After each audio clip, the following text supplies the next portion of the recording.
Good afternoon. The purpose of this video is to describe how you can determine the value of a quantity from a graph with data that you've collected. Let's suppose you've collected some data with the length and time or period of a pendulum.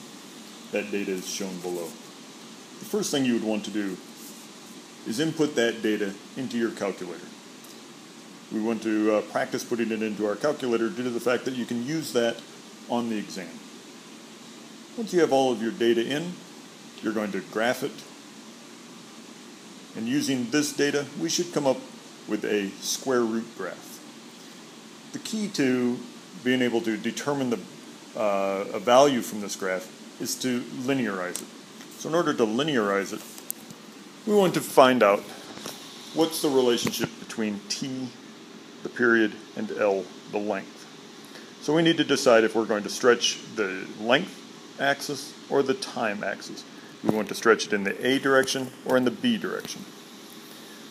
We want to stretch it in the B direction, so therefore we're going to square the time value. In order to do this, we're going to simply highlight the column heading L2, and in the equation at the bottom, we're going to select L2. It's shift 2 on your TI calculator and square it. That will then square all the values within that list 2. From there, we should get a graph that is linear, with our new axes being t squared on the y-axis and L on the x-axis. If we now do some dimensional analysis with that slope, we should find that we have t squared over L, or s squared time, second squared, over meters. The next thing we would want to do is find the numeric value of that slope. In order to do that, we're going to use the statcalc function, linreg. It's going to give us the value in the ax plus v, b notation. So therefore, our slope, m, is going to equal the coefficient a, and in this particular case, it's going to be 3.97 t squared over L, or 3.97 seconds squared per meter. Now that we have that slope, we can use that information to now find our value for gravity. Once again, copying our information, our graph of t squared, or period squared, over length, our slope of 3.97 seconds squared per meter. And now we want to take our equation that is usually given to us in the problem. In this particular case, period, t, equals 2 pi square root of L over g. And we want to now use our slope in order to find a value for that g variable. So what we're going to do is we're going to solve for 1 over g. We should notice that our the units of our slope are seconds squared per meter, and that's the inverse function of the gravity, meters per second squared.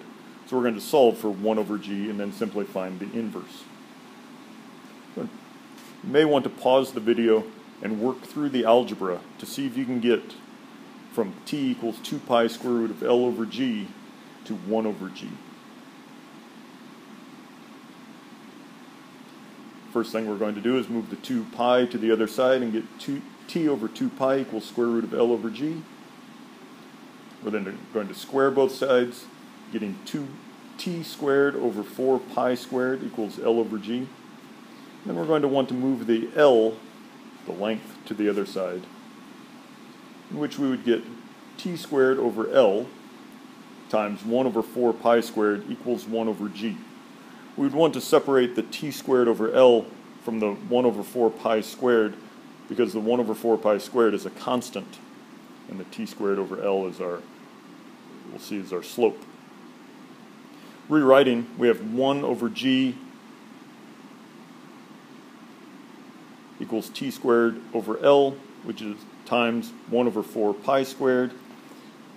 Our t squared over L is really equal to 3.97, so we're simply going to substitute that in. We're going to calculate that out.